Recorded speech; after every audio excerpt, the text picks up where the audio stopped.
This is He Knows Everything, bringing you that heat and fire. All right, let me explain it to you guys. Go ahead, he People are wondering, why is He Knows Everything getting on Jermell Charlo? You guys have to understand scumbag behavior. Scumbags, the way that they operate. Douchebags, the way that they operate. Slick motherfuckers, the way that they operate.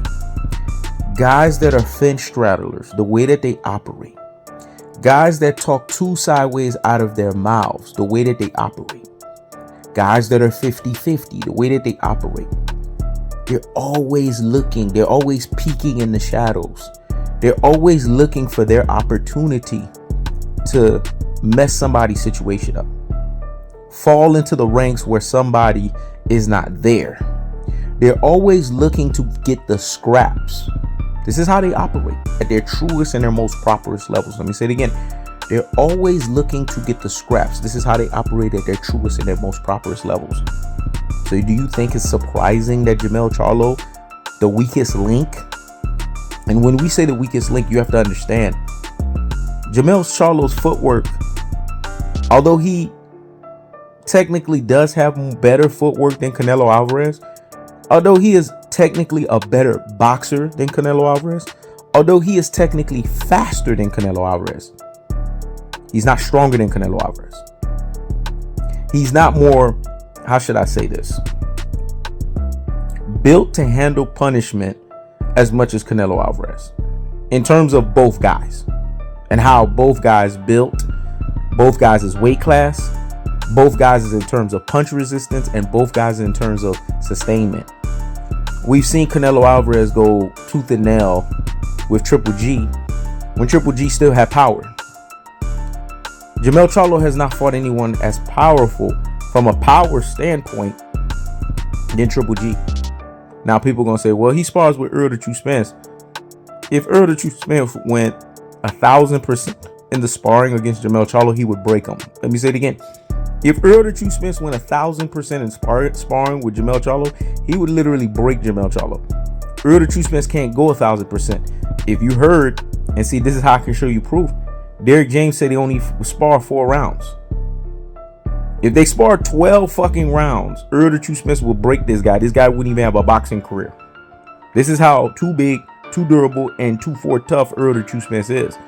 So we know he's not really getting the full variation, the full aspect of tactical aggression, the full variation and the full aspect of technical punching placement, the full variation and the full aspect of body snatching work, the levying onslaught of the punishment style. He's not getting the full variation of a conglomeration of punishment.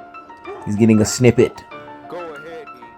Basically, Errol the True Spence is taking it easy on him. Let me say it again. He's getting a snippet. Errol the True Spence is taking it easy on him because they are stablemate. And when someone is stablemate, you can't break them. Remember, Errol the True Spence breaks you like a horse. He's not going to break his stablemate Jermell Charlo like a horse. They're stablemates. They both fall under Derrick James. So he's going to kind of have leniency on this guy. Going to cut him a break. He's going to cut him a slack.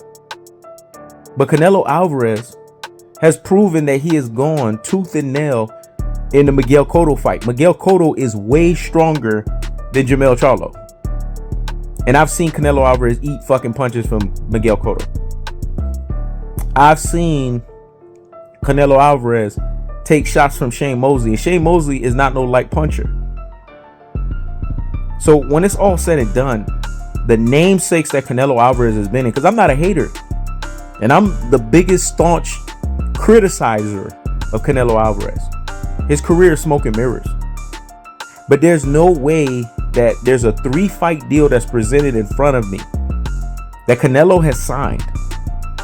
All of the contractual agreements align in favor of Canelo Alvarez, and Jermell Charlo is going to walk out victorious.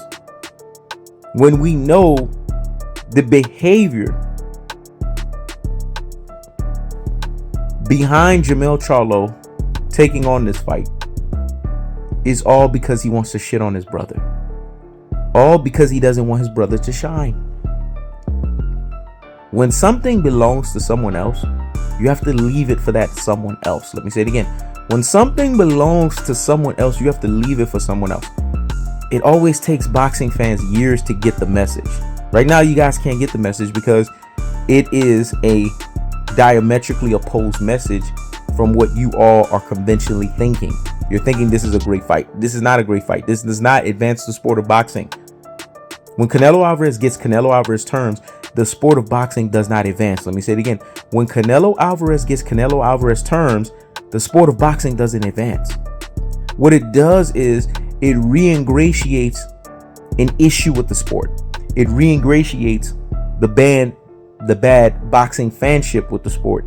And it re-ingratiates the fact that boxing is in the gutter because of suspect behavior that's accepted.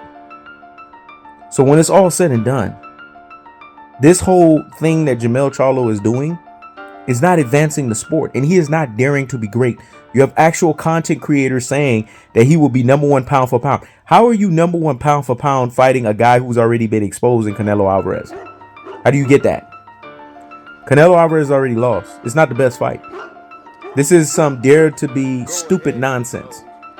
We know number one pound for pound is who wins the 147 fight between Errol the True Spence and Terrence Bud Crawford.